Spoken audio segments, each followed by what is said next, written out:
மழைக்கும் குளிருக்கும் ஏற்ற மாதிரி, தொண்டைக்கு இதமாக இருக்கிற மாதிரி, நம்ம உடம்புல எதிர்ப்பு சக்தியை அதிகரிக்கிற மாதிரி, செரிமானத்தை சீராக்கிற மாதிரி நான் வெஜிடேரியன் சூப்ஸ், அதாவது அசைவ சூப் வகைகள் என்னென்ன அப்படிங்கிறத பார்த்துருவோம். நம்பர் 1, நெஞ்செலும்பு சூப்பு.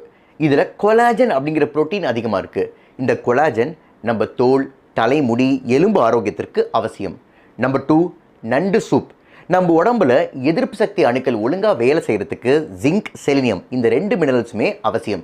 இது ரெண்டுமே நண்டில் அதிகமாக இருக்குது. அது மட்டும் இல்லாமல் இந்த சூப்பில் இஞ்சி, பூண்டு, மஞ்சள், மிளகு சேர்க்கறதுனால நேசல் கன்ஜெஷன், அதாவது மூக்கடைப்பையும் போக்கும். நம்பர் 3, நாட்டுக்கோழி ரசம். இது நம்ம ஒரு பாரம்பரிய உணவுங்க. இதில் ஹை குவாலிட்டி ப்ரோட்டீனும் மினரல்ஸ் இருக்கிறதுனால நம்ம உடம்புல எதிர்ப்பு சக்தியை அதிகரிக்குது. நம்பர் 4, ஆட்டுக்கால் சூப்.